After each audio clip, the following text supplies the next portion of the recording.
Alhamdulillahi Rabbil Alamin Ar-Rahmanir Rahim Maliki Yawmiddin Iyyaka na'budu wa iyyaka nasta'in Ihdinas siratal mustaqim Siratal ladzina an'amta 'alaihim ghairil maghdubi 'alaihim waladdallin.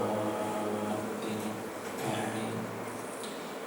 Alhamdulillahi wa kafa salatan wa salaman دائمين متلازمين على حبيبنا المصطفى وعلى خاتمهم وأكرمهم وأشرفهم حبيب الله وحبيبنا وشفيعنا وزهرنا ومولانا محمد وعلى آله الطاهرين وأصحابه المجاهدين أنه بلغ الرسالة وأدى الأمانة ونصح الأمة وكشف به الغمة وجاهد في سبيل الله حق جهاده حتى أتاه اليقين تركنا على محجة البيضاء ليلها كنهارها لا يزيغ عنها إلا هالك اللهم افتح بيننا وبين قومنا بالحق وأنت خير الفاتحين رب اشرح لي صدري ويسر لي أمري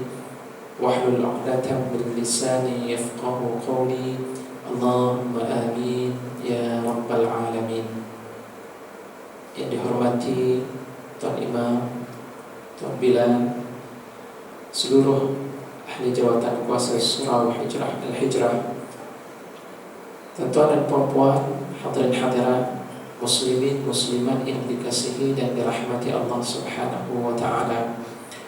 Pertama-tama marilah sama-sama kita memanjatkan dan merakamkan ucapan syukur kita kepada Allah Subhanahu wa taala dengan nikmat yang berbagai yang telah Allah Subhanahu wa taala berikan kepada kita dan kurniakan kepada kita sehingga saat ini kita masih lagi mampu untuk menerima dan melaksanakan segala titah perintah daripada Allah Subhanahu wa taala.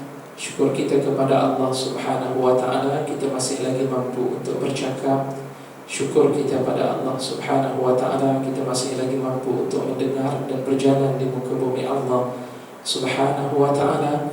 Dan syukur juga kita kepada Allah Subhanahu wa ta'ala kerana Allah Subhanahu wa ta'ala masih lagi mengurniakan kepada kita nikmat iman untuk kita mendapat hidayah. Dan mudah-mudahan kita berdoa pada Allah Subhanahu wa ta'ala agar Allah menjadikan kita di kalangan orang-orang yang istiqamah dalam melaksanakan tuntutan, ajaran dan perintah daripada Allah Subhanahu wa ta'ala.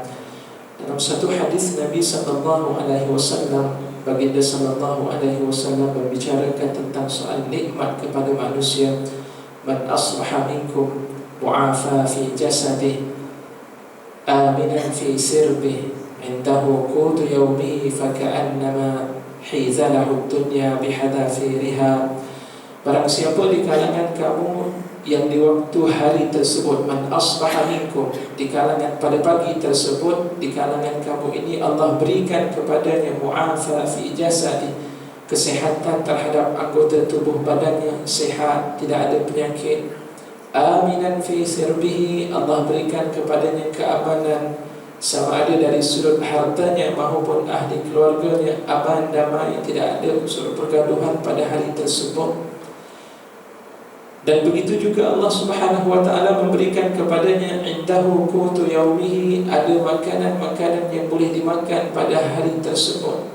Faka'annama hizalahu dunya bihadafiriha, maka seakan-akan ia akan dapat merasakan bahawa dunia ini adalah merupakan miliknya, kerana kekuatan ataupun nikmat yang seumpama inilah yang menjadikan seseorang itu bahagia hidup di muka bumi Allah Subhanahu wa ta'ala. Manusia tidak mungkin hidup dalam keadaan seronok kalau sekiranya Allah tarik kesihatan yang ada pada diri kita. Cukuplah dengan penyakit hanya sekadar sakit gigi sahaja hidup kita tidak tenang, sakit perut sahaja hidup tidak tenang.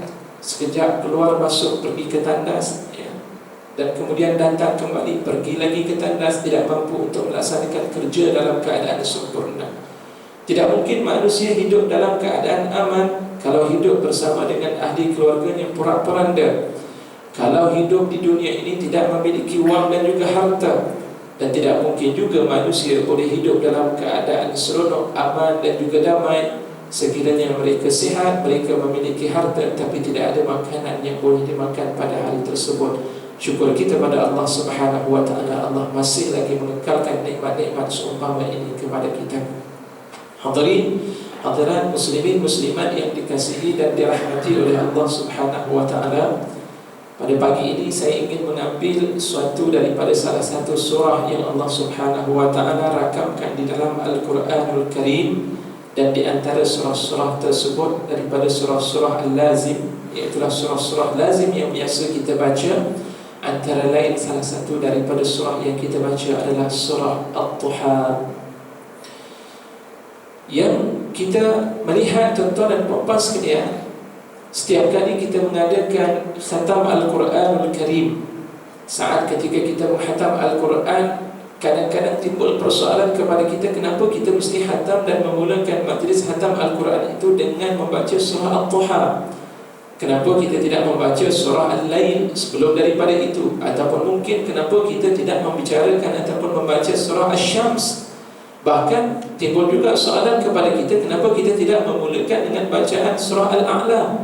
Sedangkan terdapat dalam hadis Nabi sallallahu alaihi wasallam di antara ayat-ayat yang biasa Rasulullah sallallahu alaihi wasallam baca dalam solat-solat sunatnya, antaranya digalakkan kepada kita membaca surah Al-A'la, Sabbihisma rabbikal a'la, waktu ketika kita menunaikan solat sunat Aidil Fitri, solat sunat Aidil Adha. Rakaat yang pertama itu disunatkan kepada kita untuk membaca surah tersebut. Begitu juga surah Asy-Syams, di antara hadis Nabi sallallahu alaihi wasallam yang membicarakan tentang surah tersebut. Tapi persoalan yang timbul dalam diri kita, kenapa ketika khatam Al-Quranul Karim kita membaca surah At-Tuha? Dan Al-Imam Asy-Syafi'i rahimahullah, Imam Asy-Syafi'i menyatakan sunat kepada kita apabila selesai sahaja kita membaca surah At-Tuha dan surah-surah berikutnya itu dengan kita bertakbir, Allahu Akbar, La ilaha illallah, Allahu Akbar. Maka pada pagi ini kita akan cuba melihat tentang beberapa aspek di dalam surah tersebut. Kalimah At-Tuha, para ulama menyatakan maksud At-Tuha itu iaitulah irtifa'us syamsi fi awwalin nahar, iaitu naiknya matahari pada permulaan siang, maka itu dinamakan sebagai At-Tuha. Kita kalau sebut dengan salat sunat Tuha itu biasa kita bicarakan. Bahkan antara lain juga para ulama menyatakan selain disebut dengan nama salat sunat Tuha, ia juga disebut dengan nama salat sunat Awwabin. Sebahagian para ulama menyebut demikian, walaupun ada pendapat yang menyatakan salat sunat Awwabin itu dilaksanakan selepas daripada salat fardu maghrib. Tetapi ada pandangan yang disebut dengan juga berdasarkan kepada hadis Nabi sallallahu alaihi wasallam bahawa salat sunat Tuha itu disebut dengan nama salat sunat Awwabin. Kelebihan salat sunat Tuha, tuan-tuan dan puan-puan sekalian, para ulama bicarakan di antaranya juga dalam hadis Nabi yang diriwayatkan oleh Imam Nawawi, dihimpunkan oleh Imam Nawawi dalam Matan Arba'in, hadis 40. Di antaranya Rasulullah menyebut kepada kita, setiap daripada kita dalam setiap hari itu kita mesti dikehendaki untuk kita bersedekah. Kullu sulama minkum sadaqah, setiap daripada sendi-sendi yang ada di kalangan kamu itu adalah merupakan sedekah di sisi Allah Subhanahu wa ta'ala. Bahkan disebut dalam riwayat Imam Ahmad menyebutkan bahawa sesungguhnya wajib, lazim alaikum, ke atas kamu ini mestilah untuk bersedekah dengan sendi-sendi sebanyak 360 sendi yang ada pada diri kita ini. Maka kita hendaklah bersedekah pada hari tersebut. Likulli tasbihatin sadaqah wa likulli tahlilatin sadaqah, setiap tasbih itu sedekah, setiap tahlil itu sedekah. Wa likulli tahmid, setiap tahmid pujian kita kepada Allah itu adalah sedekah kepada Allah Subhanahu wa ta'ala. Mana mungkin dalam kehidupan kita nak bersedekah sebanyak 360 sendi yang ada ini setiap hari kita laksanakan. Tetapi Rasulullah menyatakan cukup dengan melaksanakan salat sunat Tuha, ia memadai untuk bersedekah sebanyak 360 sendi yang ada pada diri kita. Begitulah hebat dan kelebihan salat sunat Tuha. Baik, seterusnya persoalan kenapa Allah Subhanahu wa ta'ala menamakan surah tersebut dengan nama surah At-Tuha. Maka para ulama menyatakan, antaranya Dr. Wahbah Zuhaili dalam Tafsirul Munir menyatakan Ad-Duha itu diambil daripada permulaan surah tersebut. Allah menyebut dengan perkataan Wad-Duha wal-laili idza saja. Permulaannya itu dengan sebutan Ad-Duha. Itu pendapat yang pertama. Pendapat yang kedua pula menyatakan Ad-Duha ini diambil dengan erti kata cahaya daripada Allah Subhanahu wa taala. Wad-Duha iaitulah irtifa'us syamsi, naiknya matahari di waktu permulaan siang, yang menggambarkan bahawa sesungguhnya Ad-Duha itu menggambarkan dalam erti kata yang lain ia membawa kepada cahaya. Sebelum daripada itu surah Al-Lail dan diikuti sesudahnya surah Ad-Duha, bermakna cahaya yang dimaksudkan oleh Allah Subhanahu wa taala dalam ayat tersebut. Duha itu memberikan erti cahaya yang Allah ingin memberikan petunjuk kepada kita, kerana dalam sejarah tersebut di antara riwayat asbabun nuzul sebab ayat ini diturunkan, antara lain menceritakan bahawa Rasulullah sallallahu alaihi wasallam terputus wahyu, yang mana dalam riwayat ada menyatakan selama 3 hari, ada riwayat yang menyatakan selama 1 hari, ada riwayat yang menyatakan selama 12 hari, ada riwayat yang menyatakan selama 15 hari, ada juga riwayat yang menyebutkan selama 25 hari, dan riwayat daripada Imam Al-Muqatil menyatakan iaitulah sebanyak 40 hari. Lama tempoh masa Rasulullah SAW terputus wahyu tersebut. Setelah turunnya ayat Iqra bismi rabbikal ladzi khalaq, kemudian turun ayat berikutnya ya ayyuhal muzammil ya ayyuhal mudaththir, tiba-tiba Rasulullah SAW tidak menerima wahyu pada hari-hari berikutnya, di mana dalam riwayat menyatakan setiap malam Rasulullah SAW akan membaca ayat-ayat yang telah pun diturunkan oleh Allah Subhanahu wa taala. Tiba-tiba dalam beberapa hari wahyu terputus, Rasulullah SAW tidak dapat membaca ayat-ayat berikutnya, sehingga menyebabkan rasa cemas dan rasa sedihnya Rasulullah SAW, ditambah dengan gangguan-gangguan daripada golongan musyrikin Makkah ketika itu, di antaranya Ummu Jamil, iaitulah isteri kepada Abi Lahab, yang ketika itu menyatakan ya Muhammad, wahai Muhammad, sesungguhnya syaitan kamu itu qad tarakak, telah meninggalkan kamu, iaitulah Allah Subhanahu wa taala yang membantu Rasulullah sallallahu alaihi wasallam ketika itu telah meninggalkan Nabi kita Muhammad sallallahu alaihi wasallam. Itu kata-kata daripada Ummu Jamil. Dan begitu juga golongan musyrikin Makkah ketika itu menyebut dan menyatakan kepada Rasulullah sallallahu alaihi wasallam ungkapan yang serupa sebagaimana yang disebut oleh Ummu Jamil. Dan dalam keadaan demikian Rasulullah terasa begitu sedih. Bayangkan tuan-tuan, hadirin hadirat yang dikasihi dan dirahmati Allah, tidak ada sesiapa yang membantu Rasulullah dalam kehidupan baginda sallallahu alaihi wasallam dalam menyampaikan dakwah. Tiba-tiba masyarakat sekelilingnya mencemuh akan baginda sallallahu alaihi wasallam. Pasti perasaan kecewa, perasaan sedih itu ada dalam diri baginda sallallahu alaihi wasallam. Dan dalam satu riwayat yang lain, Imam Ibn Kathir menyatakan ucapan sesungguhnya inna rabbaka qad qalak, sesungguhnya Tuhan kamu itu telah membenci kepada kamu, telah meninggalkan kamu wahai Rasulullah sallallahu alaihi wasallam. Itu merupakan ungkapan daripada isteri baginda sallallahu alaihi wasallam, iaitulah Sayyidatina Khadijah radhiyallahu anha. Timbul juga persoalan kepada kita, kenapa isteri baginda sallallahu alaihi wasallam menyatakan demikian, sedangkan kita tahu antaranya Sayyidatina Khadijah merupakan orang yang paling penting dalam kehidupan Rasulullah sallallahu alaihi wasallam, yang banyak memberikan kegembiraan kepada Rasulullah dan memberikan perangsang kepada Rasulullah sallallahu alaihi wasallam saat Rasulullah sedih. Tapi tiba-tiba Sayyidatina Khadijah radhiyallahu anha berkata demikian, seakan-akan Sayyidatina Khadijah mencemuh Rasulullah sallallahu alaihi wasallam. Maka ketika itu para ulama, antaranya Imam Ibn Kathir menyatakan Sayyidatina Khadijah berkata demikian bukan kerana ingin mencemuh Rasulullah sallallahu alaihi wasallam, sebaliknya untuk menimbulkan rasa perkongsian kesedihan yang dihadapi oleh Rasulullah. Maka Sayyidatina Khadijah radhiyallahu anha berkata demikian supaya ia juga dapat merasai kesedihan sebagaimana yang dirasai oleh Rasulullah sallallahu alaihi wasallam. Dan sesungguhnya tuan-tuan dan puan-puan sekalian, dalam hidup kita ini apabila ada orang yang berkongsi kesedihan kepada kita, kita akan menjadi lebih tabah. Ya, banyak kisah-kisah yang berlaku. Di antaranya kisah yang berlaku ke atas Bunyamin, adik kepada Sayyidina ataupun Nabi Yusuf alaihi salam, yang disebut dalam surah Yusuf, falamma dakhalu ala Yusuf awa ilaihi qala inni ana akhuka fala tabta'is bima kanu ya'malun. Pada ayat yang ke-69 dalam surah Yusuf, yang mana Allah Subhanahu wa taala membicarakan setelah adik-beradik Nabi Yusuf alaihi salam kembali semula ke Mesir, Nabi Yusuf alaihi salam memberitahu kepada mereka, wahai saudara-saudara yang ketika itu mereka tidak mengenali Nabi Yusuf alaihi salam, saudara-saudara sekalian tidak boleh datang semula ke Mesir selagi mana saudara tidak membawa salah seorang daripada adik saudara yang saudara tinggalkan, iaitulah Bunyamin. Saya nak melihat Bunyamin itu datang bersama dengan saudara.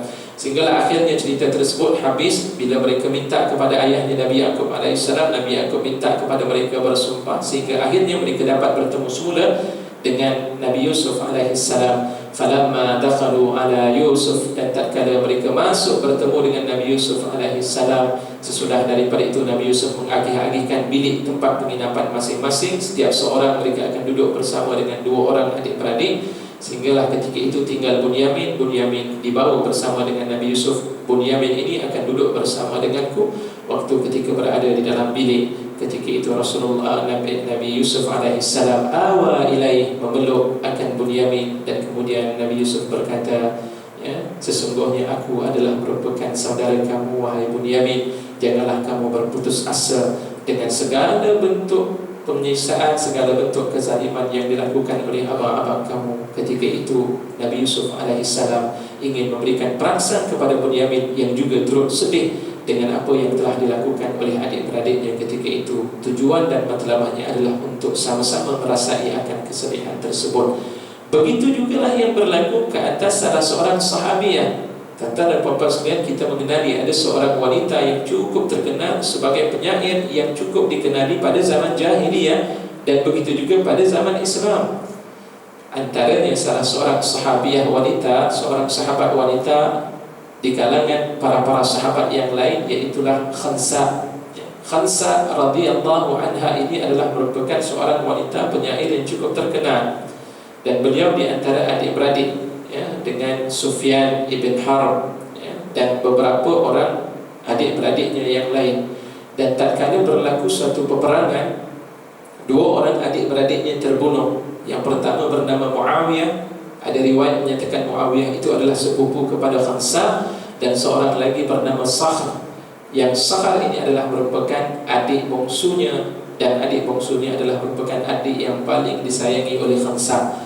Jadi Khansa menyebut dan menukilkan suatu kata-kata ungkapan syairnya. Di antaranya beliau menyebutkan, yuzakkiruni tulu'asyamsi, yuzakkiruni tulu'asyamsi sakhra, wa azkuruhu kulla ghurubi syamsin, falawla bikathratil bakina hawli ala ikhwanihim laqataltu nafsi.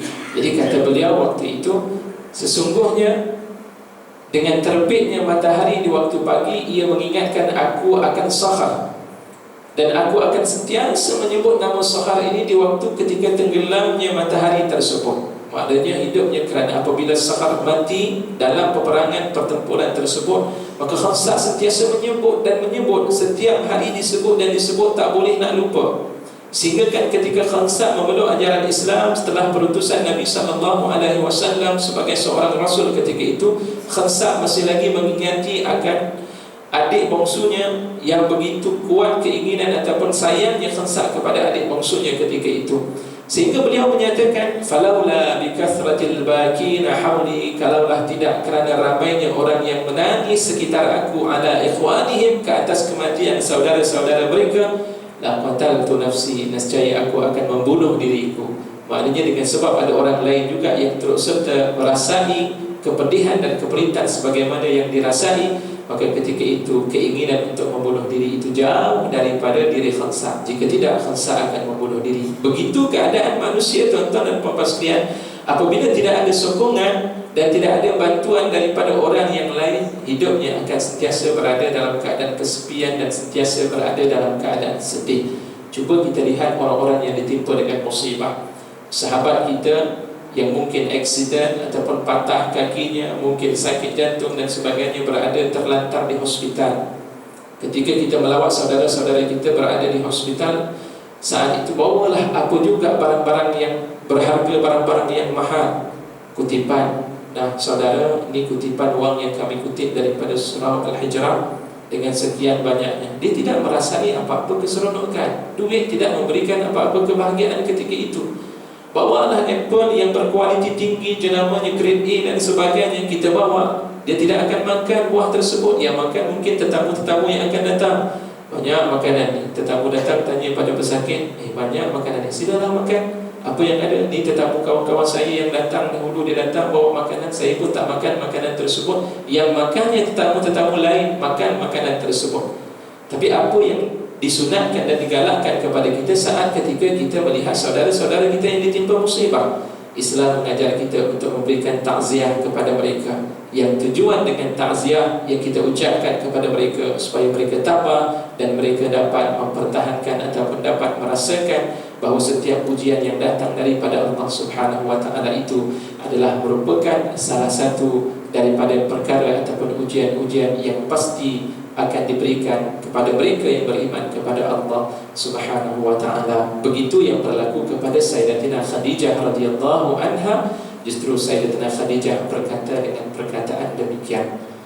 Kalimah Al-Tuha tadi, setelah tempoh masa yang begitu lama tidak diterima oleh Rasulullah sallallahu alaihi wasallam, wahyu tidak turun, maka pada saat yang serupa, pada saat ketika Rasulullah begitu memerlukan, datanglah malaikat Jibril alaihissalam, dan kemudian malaikat Jibril membacakan surah Al-Tuha, Wat-Tuha wal-laili idza saja ila akhirih, bagi membuktikan hidayah daripada Allah, wahyu daripada Allah itu tidak terputus. Sebaliknya wahyu daripada Allah Subhanahu wa taala itu berterusan sehinggalah hari berikutnya. Dan para ulama menyatakan, kenapa tempoh masa yang lama itu diberikan kepada Rasulullah sallallahu alaihi wasallam, wahyu tidak turun dalam tempoh tersebut? Tujuan dan matlamat utamanya adalah tidak lain dan tidak bukan untuk memberikan kerehatan kepada Rasulullah sallallahu alaihi wasallam, kerana sesudah daripada itu Rasulullah sallallahu alaihi wasallam akan berhadapan dengan ujian-ujian yang lebih besar. Ya, inna izamil, sesungguhnya orang yang paling banyak menerima ujian daripada Allah, yaitulah asyadun nasi bala'an al-anbiya, manusia yang paling teruk akan menerima ujian daripada Allah itu adalah para nabi. Rasulullah akan berdepan dengan ujian yang lebih besar. Justru Rasulullah diberikan kerehatan minda baginda sallallahu alaihi wasallam agar Rasulullah mampu untuk menghadapi ujian-ujian berikutnya. Ya, serupa juga macam kita, kalau sekiranya kita nak menghadapi peperiksaan, kita tidak boleh membaca pada waktu malam hari ini, esok nak periksa, hari ini baru bersiap sedia untuk membaca buku. Pasti buku yang kita baca itu keesokan harinya kita tidak ingat nota apa yang kita baca. Tapi persediaan awal itu penting untuk berdepan dengan peperiksaan. Begitu juga dengan pertandingan-pertandingan. Esok ada musabaqah tilawatul Quran, hari ini kita kena berehat. Jika tidak, suara kita pasti akan rosak dan sebagainya. Dan begitu juga dalam sukan-sukan yang ada. Esok nak menghadapi sukan, pasti ada kerehatan waktu untuk mereka rehat, untuk mereka dapat memulihkan semula tenaga-tenaga yang ada berdepan dengan pertandingan-pertandingan yang ada pada hari-hari berikutnya. Dan begitulah yang berlaku kepada Rasulullah sallallahu alaihi wasallam. Al-Tuha yang memberikan makna hidayah daripada Allah. Setelah wahyu tersebut disambung semula oleh Allah Subhanahu wa taala, waktu itu Rasulullah bertakbir, kabbara. Dan kebanyakan para ulama menyatakan tidak ada nas hadis yang menyebut bahawa Rasulullah itu bertakbir, tetapi disebut oleh Al-Imam Asy-Syafi'i rahimahullah. Imam Syafi'i kata sunat untuk bertakbir. Nah, di mana kewajarannya? Tidak ada hadis yang dhaif dan tidak ada hadis yang sahih yang menyatakan bahawa Rasulullah sallallahu alaihi wasallam itu bertakbir. Ini disebut oleh Al-Imam Ibn Katsir dalam tafsir beliau. Jadi, bagaimana boleh terdapatnya kalimah takbir ketika itu? Ya, walaupun ada pendapat di kalangan para ulama menyatakan demikian, maka para ulama menyebut demikian ada sandarannya.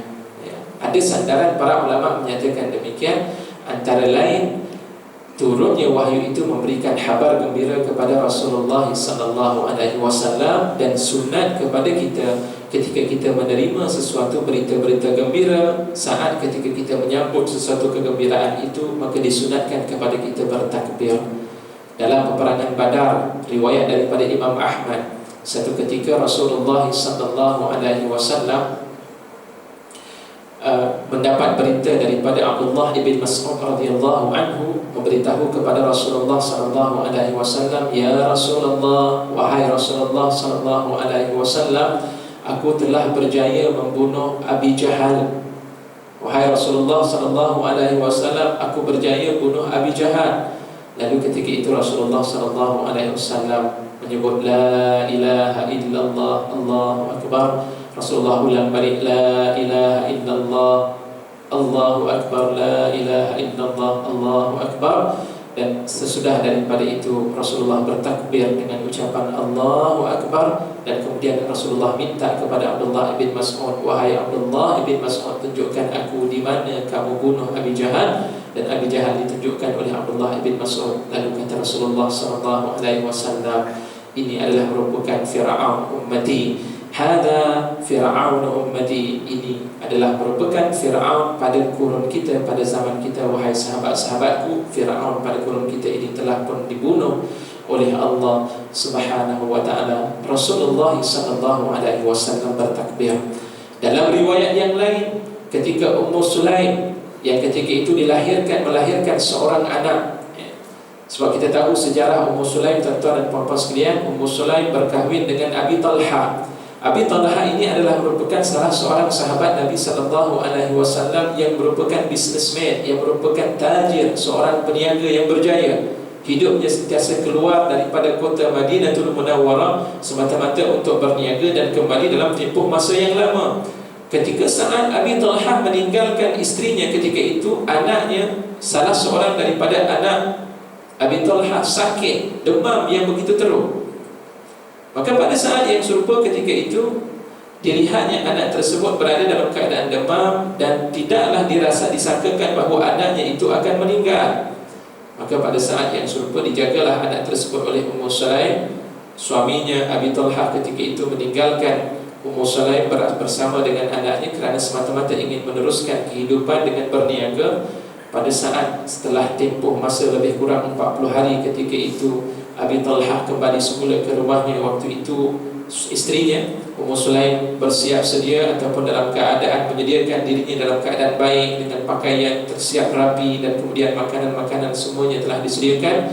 Ketika itu Abi Talha bertanya kepada Ummu Sulaim, "Bagaimana dengan anak kita?" Ummu Sulaim kata, "Anak kita berada dalam keadaan baik dan sesudah makan, selesai makan, dijamunya makanan, layanan dan sebagainya." Pada malam tersebut Ummu Sulaim dan juga Abi Talha bersama-sama.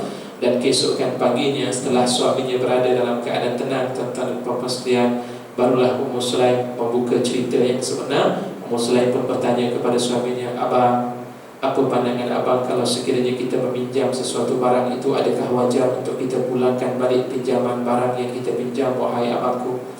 Maka si abang tadi, si suaminya tadi pun berkata, "Wahai isteriku, mestilah sesudah kita meminjam sesuatu barang, maka hendaklah kita pulangkan semula barang tersebut. Abang, sesungguhnya anak yang Allah Subhanahu wa ta'ala anugerahkan kepada kita ini adalah merupakan pinjaman daripada Allah, dan anak kita ini telah kita pulangkan semula kepada Allah Subhanahu wa ta'ala." Abi Talha ketika itu, tuan-tuan dan puan-puan sekalian, begitu kecewa dengan kata-kata dan ungkapan daripada isterinya, sehingga akhirnya Abi Talha mengadu kepada Rasulullah sallallahu alaihi wasallam. Dan akhirnya setelah berlaku cerita tersebut secara ringkasnya, setelah bertemu dengan Rasulullah sallallahu alaihi wasallam, maka Rasulullah kata, "Ada tak pada malam tersebut kamu bersama-sama dengan isteri kamu, wahai Abi Talha?" Abi Talha kata, "Ya, ya Rasulullah, mudah-mudahan Allah berkati akan kehidupan kamu pada malam tersebut." Dan ditakdirkan oleh Allah sesudah daripada itu lahir anak berikutnya.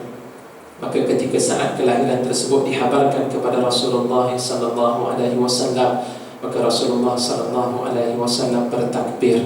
Sebab itu kita bertakbir waktu Aidil Fitri, kita bertakbir waktu berlakunya hari raya Aidil Adha, kerana semata-mata untuk menunjukkan tentang kegembiraan kita dengan nikmat yang telah diberikan oleh Allah Subhanahu wa ta'ala kepada kita. Bahkan Jabir ibn Abdullah radhiyallahu anhu pernah meriwayatkan kunna idza sa'idna kabbarna wa idza nazalna sabbahna, atau kama qala Nabi sallallahu alaihi wasallam.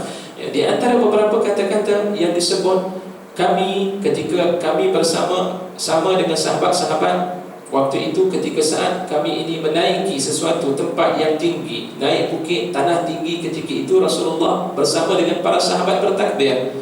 Dan ketika Rasulullah bersama dengan para sahabat waktu ketika menuruni curam-curam yang rendah, waktu turun sabbahna, kami bertasbih kepada Allah Subhanahu wa taala. Kadang-kadang kita terlupa tentang sunnah yang pernah ditinggalkan oleh Rasulullah sallallahu alaihi wasallam. Ada tak saat ketika kita panjat ataupun kita mendaki bukit, mendaki gunung sebagai contohnya, ada tak kita bertakbir kepada Allah Subhanahu wa taala? Dia nak naik di Gunung Kinabalu, kita naik biasa sahaja, tapi di antara sunnah yang dilakukan oleh Rasulullah sallallahu alaihi wasallam, Rasulullah bertakbir, dan waktu menuruni tempat-tempat yang curam, tanah-tanah yang rendah, Rasulullah bertasbih subhanallah kepada Allah Subhanahu wa taala. Begitulah apabila surah At-Duha diturunkan bermakna hidayah daripada Allah Subhanahu wa taala itu ada, maka ketika itu disunatkan oleh Imam Asy-Syafi'i rahimahullah untuk bertakbir kepada Allah Subhanahu wa taala bagi menandakan wahyu sudah lagi tidak terputus ketika itu.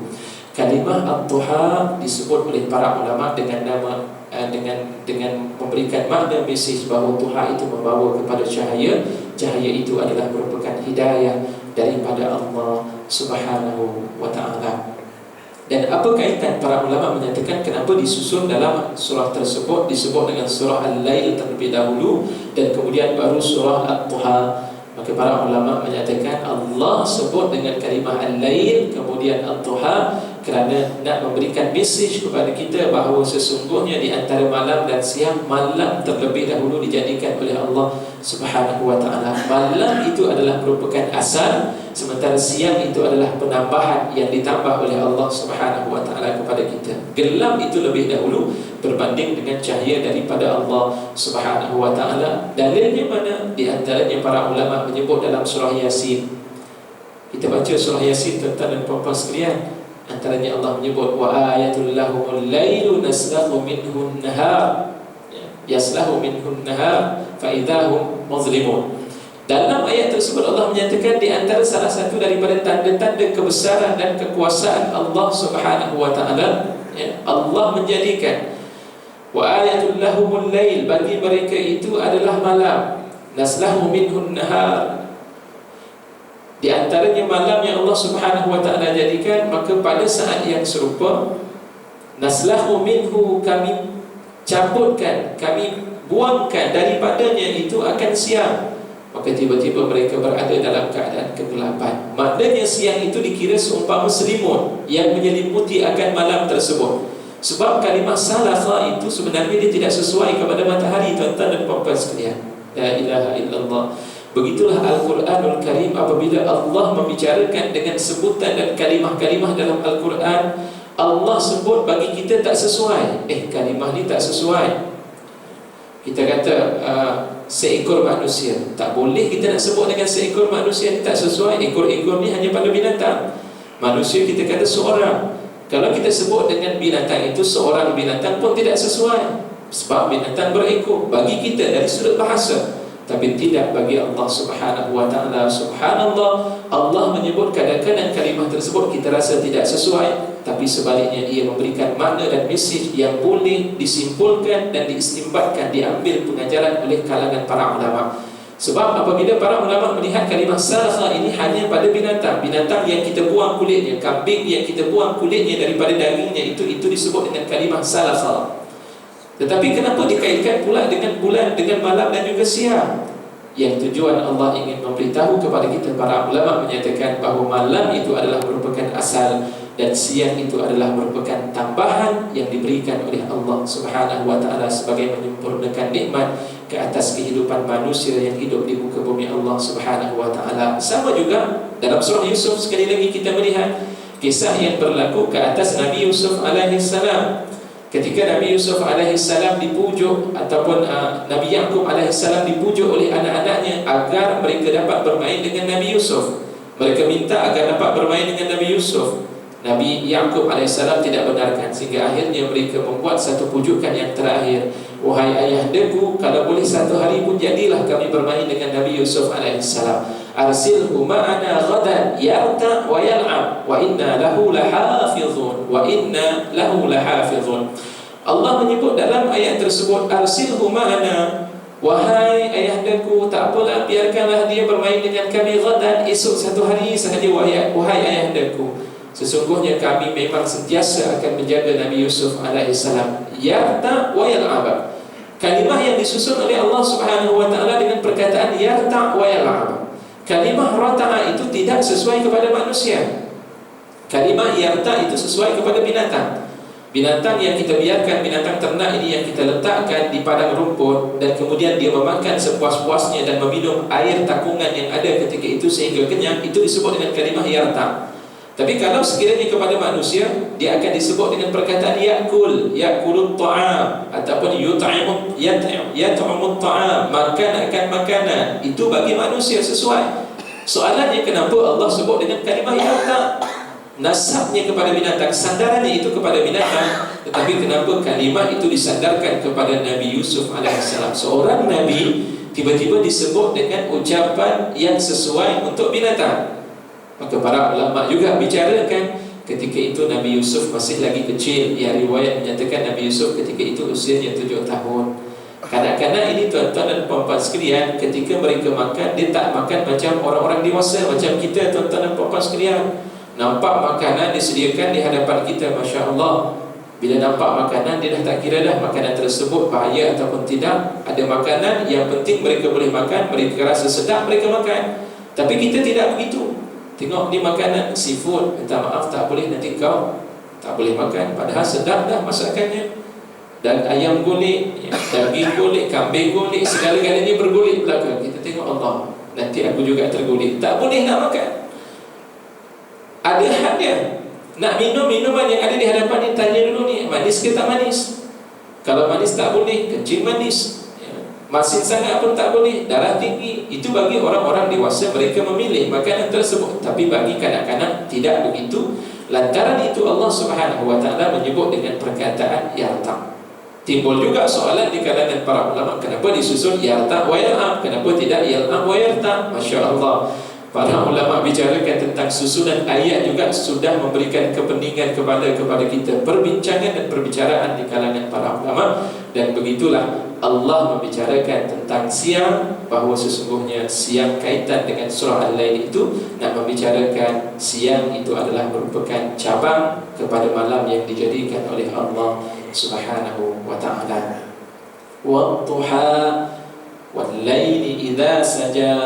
Wadduha, demi ad-duha, demi waktu pagi. Allah Subhanahu wa ta'ala bersumpah dengan waktu pagi. Tapi kalau kita nak bersumpah dengan nama selain daripada Allah Subhanahu wa ta'ala, itu dilarang dalam Islam. Man khalafa falyahlif billah, barang siapa yang nak bersumpah, maka hendaklah dia bersumpah dengan nama Allah, ya. Barang siapa yang bersumpah selain daripada Allah Subhanahu wa ta'ala, faqad asyraka, yang disebut oleh Rasulullah sallallahu alaihi wasallam, ia telah menyekutukan Allah Subhanahu wa ta'ala. Dan dalam saat ketika kita nak bersumpah dengan nama Allah pun, hanya pada tempat-tempat yang tertentu, bukan sewenang-wenangnya kita boleh sumpah-sumpah begitu sahaja. Tidak boleh, tuan-tuan dan puan-puan sekalian. Hatta dalam perniagaan, ketika kita berniaga, waktu ketika kita berniaga, ketika itu memang barang perniagaan kita tepat dan betul, lalu kita bersumpah dengan nama Allah Subhanahu wa ta'ala, wallahi wa billahi wa tallahi, ini memang harganya RM1.50. Saya jual dengan kamu harga RM2. Sebab mungkin ada di kalangan pelanggan kita tak puas hati, kenapa mahal sangat. Lalu kita pun memberitahu, memang saya beli dengan harga RM1.50 dan saya jual dengan RM2, saya nak dapatkan 50 sen sahaja. Tak puas hati juga pelanggan. Akhirnya penjual tadi pun menyebut dengan kalimah wallahi wa tallahi wa billahi. Maka para ulama, antaranya hadis riwayat daripada Imam Bukhari daripada Abi Hurairah radhiyallahu anhu, menyatakan bahawa sesungguhnya al-halfu, bersumpah dengan perniagaan itu, mumhik, disebut mumfiqatun lis-sil'ati, sesungguhnya al-halfu mumfiqatun lis-sil'ati mumhiqatun lil barakah. Atau kama qala Nabi sallallahu alaihi wasallam. Bersumpah dengan nama Allah Subhanahu wa taala dalam perniagaan tersebut memang munfiqah, dia melariskan akan barang-barang yang kita jual. Sumpahlah dengan nama Allah Subhanahu wa taala, barang kita laris. Tapi dari sudut keberkatan itu tidak ada langsung. Allah Rasulullah menyatakan mumhiqatun lil barakah, dia akan menghilangkan keberkatan yang ada pada barang jualan-jualan yang kita jual tersebut. Jadi hati-hati ketika kita berniaga, walaupun betul jangan sampai kita sewenang-wenangnya mempergunakan sumpah-sumpah dengan nama Allah Subhanahu wa taala. Kembali semula dengan perkataan bersumpah selain daripada Allah Subhanahu wa taala, itu hanya diberikan kepada Allah Subhanahu wa taala. Adapun manusia dilarang daripada bersumpah selain daripada nama Allah Subhanahu wa taala. Soalan lagi, kenapa Allah bersumpah dengan nama Ad-Duha? Dan kenapa Allah Subhanahu wa taala bersumpah dengan nama siang, Allah sumpah dengan nama malam, Allah sumpah dengan nama masa? Sebab Allah bersumpah itu adalah merupakan satu perkara yang Allah ingin dan minta kepada kita tolong ambil perhatian. Antara perhatian terpenting dalam hidup kita ini, tolong ambil berat tentang masa, khususnya masa duha. Duha ini di antara masa-masa yang terbaik dalam hidup kita. Tuan, ada hadis Nabi SAW yang Rasulullah sebut kepada kita secara jelas. Man shalla subha bil jama'ati thumma qa'ada yadhkurullah thumma shalla rak'atain. Dalam hadis Nabi SAW, Rasulullah menyatakan barang siapa yang menunaikan salat subuh secara berjamaah, kemudian duduk sebentar, kita duduk sebentar, dan kemudian setelah selesai kita berzikir. Dalam saat ketika kita duduk berfikir, mengingati Allah, berzikir kita kepada Allah, dan kemudian kita tunaikan solat sunat 2 rakaat. Yang sebahagian para ulama kata solat sunat 2 rakaat itulah solat sunat isyraq. Sebahagian para ulama menyatakan solat sunat 2 rakaat itu adalah solat sunat duha, muqaddimah kepada solat sunat duha, ya.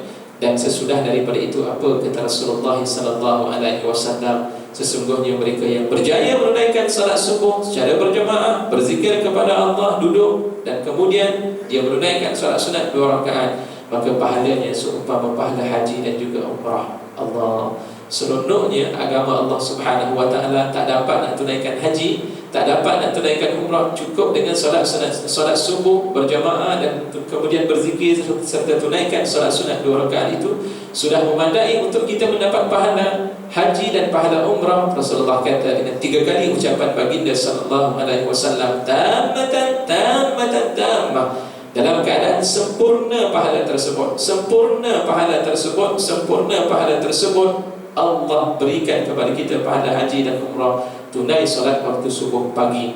Yang kedua, berdasar juga kepada ucapan dan ungkapan baginda sallallahu alaihi wasallam, Rasulullah mendoakan orang-orang yang bangkit awal di waktu paginya, Allahumma barik li ummati fi bukuriha.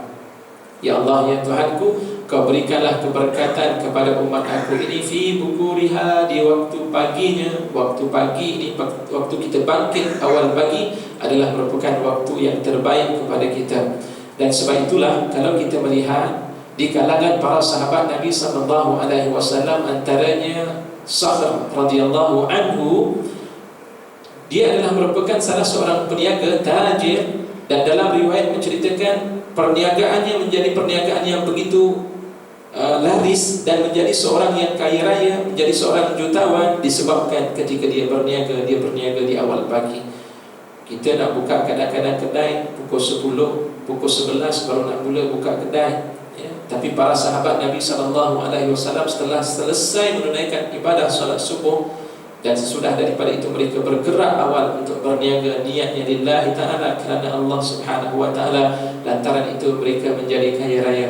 Sebab itu pernah kita melihat dalam satu riwayat juga menceritakan tentang ucapan dan ungkapan daripada Sayyidina Abdullah ibn Abbas radhiyallahu anhu terhadap anaknya ketika itu. Jadi Sayyidina Abdullah ibn Abbas radhiyallahu anhu menyatakan, kum la tanam fi hadha as-sa'a allati tuqassamu fiha ar-rizq fiha al-arzaq, ya. Di antara kata-kata beliau, bangun, jangan tidur waktu pagi ini.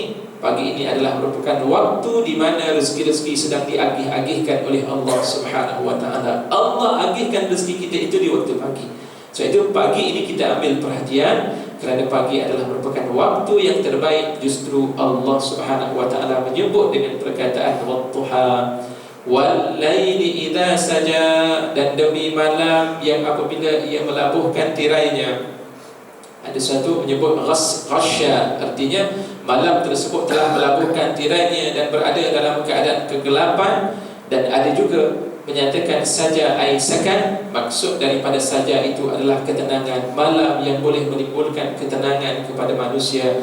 Malam dijadikan oleh Allah Subhanahu wa taala kepada kita untuk tidur, ya, wa ja'alal laila libasa. Allah Subhanahu wa taala menjadikan malam itu sebagai pakaian kepada kita untuk kita berehat daripada sebarang bentuk kesusahan dan sebarang bentuk kepayahan dalam hidup kita saat ketika kita bekerja di waktu siangnya dengan menggunakan pemikiran kita, akal kita, tenaga kita, keletihan.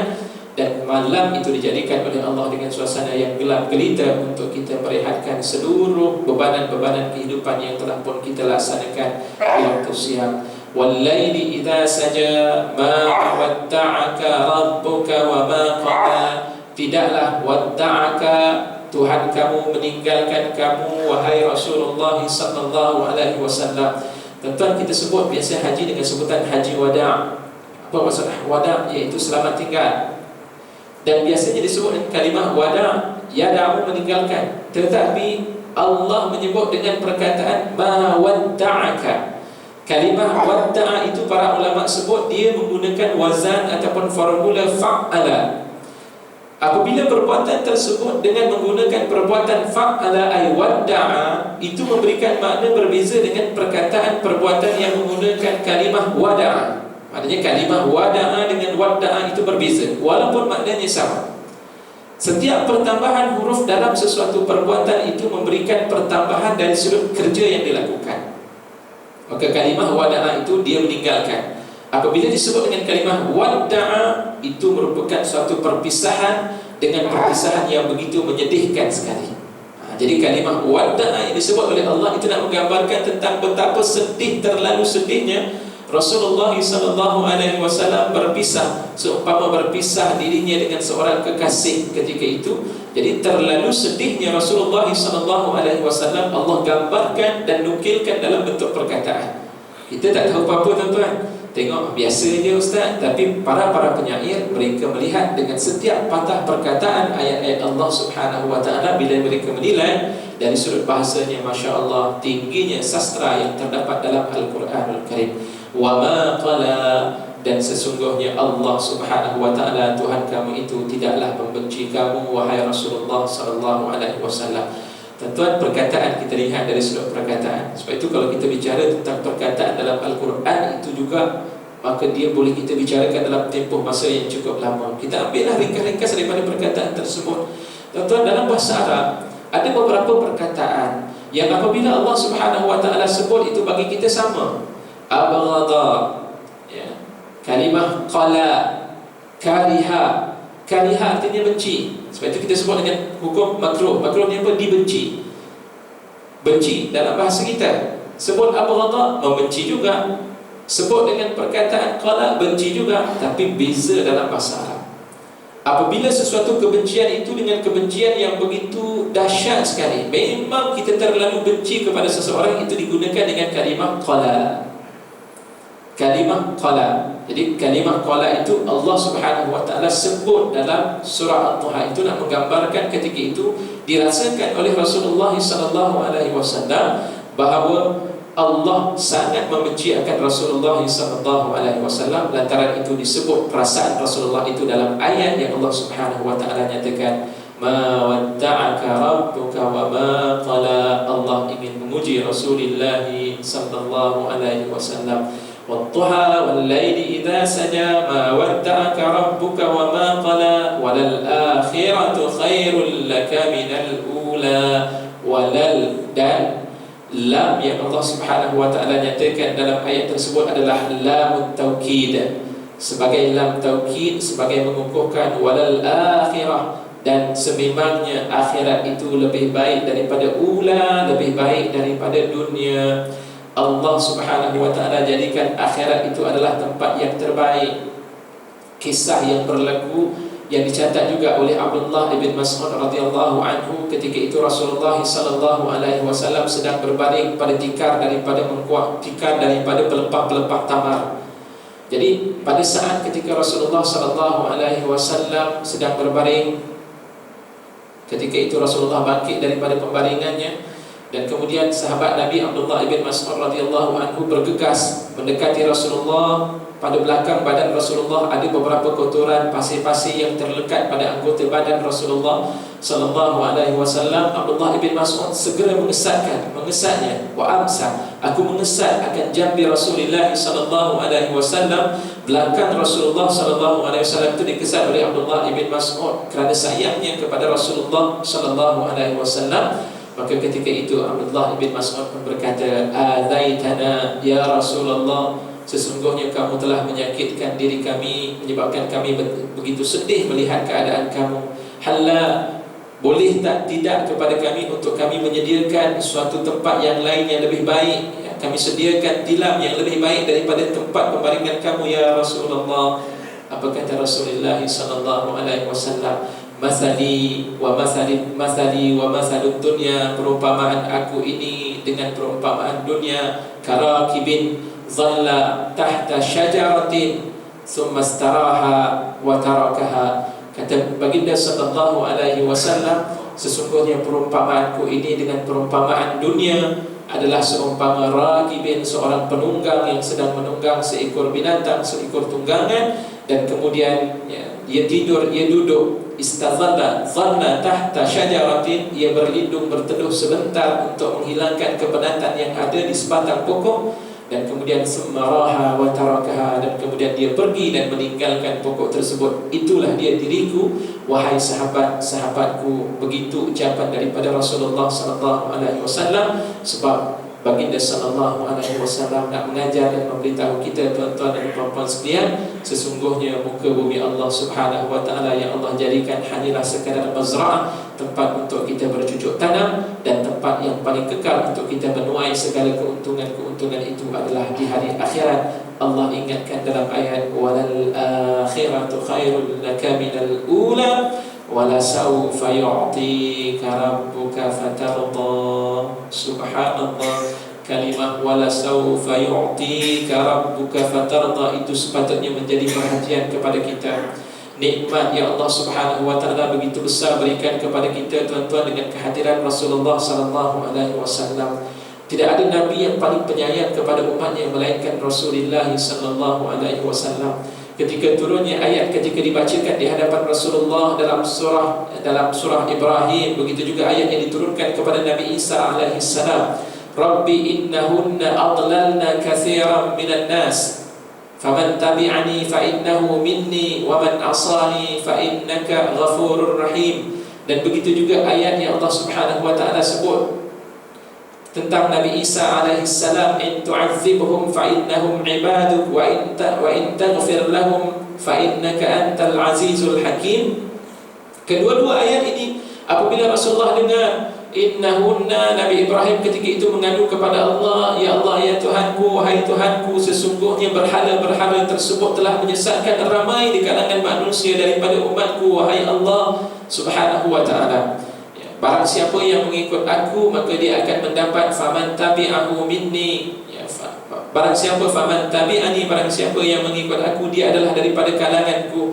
Barang siapa yang menentang akan aku ini, sesungguhnya engkau maha pengampun, wahai Allah Subhanahu wa ta'ala, lagi maha penyayang.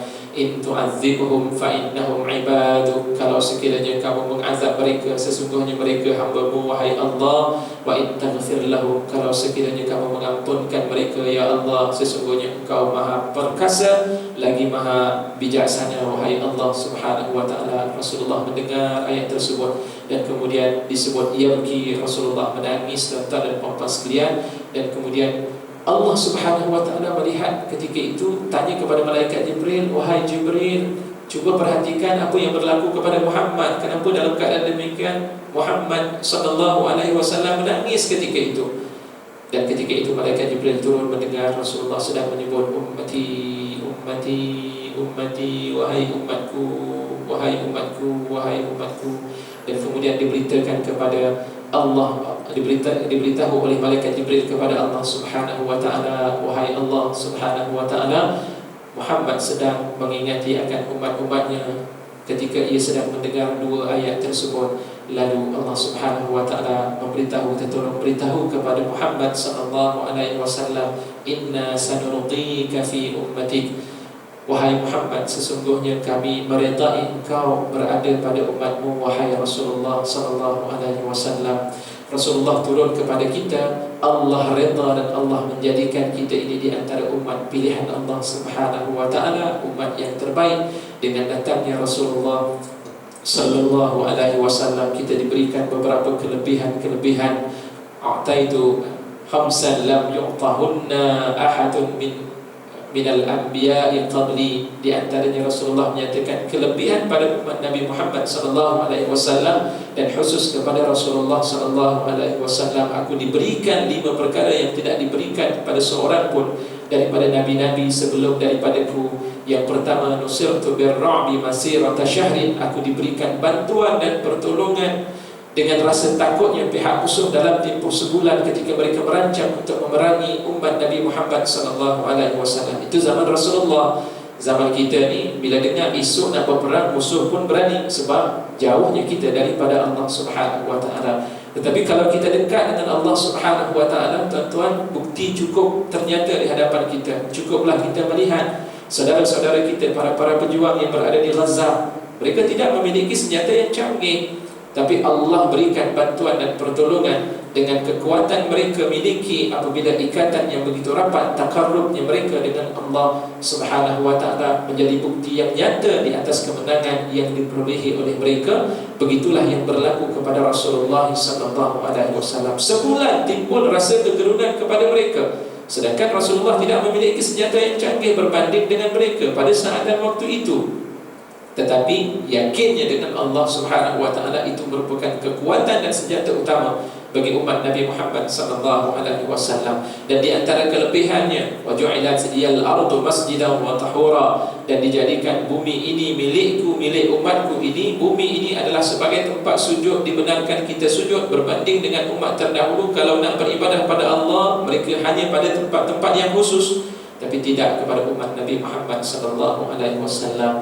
Dan antara lain juga syafaat Nabi sallallahu alaihi wasallam itu Rasulullah simpan pada hari kiamat kelak, diperuntukkan kepada umat Nabi Muhammad sallallahu alaihi wasallam. Dan dengan sebab itu Allah kata dalam ayat tadi, "Wadduha wal laili idza saja ma wadda'aka rabbuka wa ma qala walal akhiratu khairul laka minal ula wala sawfa yu'tika rabbuka fatarda wala sawfa yu'tika," dan Dia akan memberikan kepada kamu akan Tuhan kamu akan memberikan kamu fatarda, maka kamu akan reda, wahai Rasulullah sallallahu alaihi wasallam. Allahu akbar. Seronoknya kita melihat keadaan dan kelebihan yang Allah Subhanahu wa taala berikan kepada kita. Sebab itu tuan-tuan dan puan-puan sekalian, lihat semula nikmat yang telah Allah anugerahkan kepada kita, maka janganlah kita menjadi insan yang tidak bersyukur kepada Allah Subhanahu wa taala.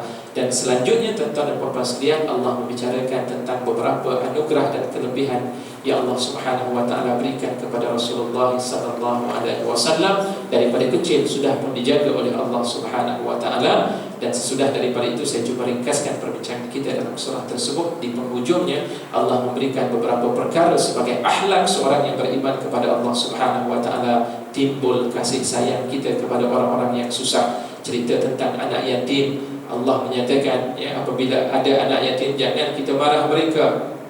Ya, fa'ammas sa'ila fa'ammal yatima fala taqhar. Apabila ada anak yatim ini, jangan kita benci kepada mereka, jangan kita paksa-paksa mereka. Taqhar, jangan kita bermain-mainkan mereka. Tapi Islam mengajar kepada kita adab dengan anak yatim. Sifat belas kasihan itu penting. Abi Darda radhiyallahu anhu, yang satu ketika hatinya begitu keras, dengar ayat Allah rasa macam biasa, tak ada timbul rasa kesedihan. Orang lain punyalah menangis. Bila para ustaz membaca ayat-ayat tersebut, mengungkapkan kata-kata tersebut, yang kita dengar, ya Allah, tak ada timbul rasa nak sedih, nak menangis, biasa je ustaz, tak ada apa. Rupa-rupanya di kalangan para sahabat Nabi sallallahu alaihi wasallam ketika itu ada juga Abi Darda radhiyallahu anhu berkata kepada Rasulullah sallallahu alaihi wasallam, "Ya Rasulullah, hatiku keras." Lalu ketika itu Rasulullah sallallahu alaihi wasallam kata, "Imsah ra'sal yatim wa at'imit ta'am." Kesat kepala anak yatim itu, kamu datang tengok anak yatim, kesat kepalanya dan bagi makan kepada orang-orang yang memerlukan makanan tersebut, khususnya kepada orang-orang miskin. At'imil masakin, bagi makan kepada orang-orang miskin. Maka ketika itu Allah akan mengilhamkan kepada kita rasa dan kesedaran kita untuk timbul rasa sedih dan kesihan kita kepada mereka. Ini di antara ciri-ciri untuk kita mentarbiyah dan mendidik hati kita ini menjadi hati yang sentiasa takut, hati yang sentiasa merasai kesusahan orang lain. Sifat seumpama ini disebut oleh Allah Subhanahu wa taala dalam Al-Quran. Wa ammas sa'ila fala tanhar. Dan adapun orang yang meminta, janganlah kamu memarahi mereka. Ya, ada dalam hadis Nabi sallallahu alaihi wasallam, saya terlupa tapi dicatat oleh Imam Al-Qurtubi. Tuan boleh rujuk dalam kitab Jami' li Ahkam Al-Quran, maka akan didapati ketika itu dalam di antaranya sabda Nabi sallallahu alaihi wasallam, berikanlah a'tisail, berikanlah kamu kepada orang yang meminta walaupun hanya dalam keadaan yasir, dalam keadaan sedikit. Ya, bagi saja kepada mereka, ataupun ruddu as-sa'il raddun jamil, rudd dan jamil. Ketika itu disebut bagi kepada mereka itu, jawablah kepada orang yang meminta itu dengan cara yang terbaik. Kalau nak bagi, bagilah walaupun kadarnya sedikit. Dan kalau tak nak, sebut kepada mereka dengan perkataan yang terbaik. Sesungguhnya atakum, yang datang kepada kamu itu, laisa minal jin wala minal ins. Yang datang kepada kamu itu bukan jin dan bukan manusia. Kemungkinan yang datang itu bukan jin dan bukan manusia. Sebaliknya mungkin malaikatullah yang datang kepada kita nak melihat sejauh mana dan setakat mana kita mampu untuk memberikan sedekah daripada harta yang Allah Subhanahu wa taala kurniakan kepada kita. Subhanallah, Rasulullah sallallahu alaihi wasallam mengingatkan kita sedemikian rupa, dan begitu sikap tabiat kita sebagai seorang hamba Allah Subhanahu wa taala. Wa amma bi ni'mati rabbika fahaddits, adapun dengan nikmat Tuhan kamu hendaklah kamu ceritakan. Dan di sini ada beberapa pandangan di kalangan para ulama. Apapun nikmat yang ada pada diri kita ini, tak apa. Nak memakai pakaian baru, itu nikmat daripada Allah Subhanahu wa taala. Ya, nak memakai apapun, kelebihan rezeki yang Allah kurniakan kepada kita tidak menjadi masalah. Ya, maka pada saat yang serupa, para ulama juga disebut oleh Dr. Wahbah Zuhaidi, di antara istinbat yang disebut oleh beliau, para ulama kata tidak mengapa, melainkan jika sekiranya boleh menimbulkan unsur-unsur riya dalam diri kita, maka itu sebaik-baiknya kita jauhkan. Dan apabila timbul unsur fitnah dalam kehidupan kita, sebaik-baiknya kita jauhkan. Ya, dengan kita memakai tiba-tiba timbul perasaan, aku nak tunjuk sedikit kepada rakan-rakanku, timbul perasaan riya, maka lebih baik kepada kita tidak kita memperlihatkan akan nikmat yang Allah Subhanahu wa taala berikan. Tapi dari sudut hukum asalnya, Islam membenarkan kepada kita dengan rezeki yang Allah berikan kepada kita untuk kita memperlihatkan sebagai tanda apa yang telah dinyatakan oleh Allah. Wa amma, dan adapun bi ni'matika, dengan nikmat-nikmat yang diberikan kepada kamu itu, fahaddits, maka ceritakanlah kepada orang-orang yang berada sekitar daripada kamu. Wallahu a'lam. Mungkin itu saja yang dapat untuk saya berikan pada pagi ini. Mohon maaf di atas sebarang kekurangan-kekurangan yang berlaku. Yang baik itu datang daripada Allah Subhanahu wa taala. Salah dan kurang itu merupakan kelemahan diri ini. Al-haqqu min rabbik fala takunanna minal mumtarin. Aqulu qawli hadza wa astaghfirullah al-azim li wa lakum, wa billahi taufiq wal hidayah. Wassalamualaikum warahmatullahi wabarakatuh. A'udzu billahi minasy syaithanir rajim. Bismillahirrahmanirrahim. Alhamdulillahi rabbil alamin. Wassalatu wassalamu ala asyrafil anbiya'i wal mursalin wa ala alihi wa sahbihi ajma'in. Allahumma ij'al jam'ana hadha jam'an marhuma wa tafarruqana min ba'dihi tafarruqan mubarakan ma'suma, wa la taj'al fina shaqiyyan wa la matrudan wa la mahruman bi rahmatika ya arhamar rahimin. Allahumma anfa'na bima 'allamtana wa 'allimna ma yanfa'una wa zidna 'ilma. Allahumma a'inna 'ala dhikrika wa syukrika wa husni 'ibadatik. Rabbana hab lana min azwajina wa dhurriyyatina qurrata a'yun waj'alna lil muttaqina imama. Rabbana atina fid dunya hasanah وفي الآخرة حسنة وقنا عذاب النار. وصلى الله على سيدنا محمد وعلى آله وصحبه وسلم. سبحان ربك رب العزة عما يصفون وسلام على المرسلين والحمد لله رب العالمين. تقبل الله منكم.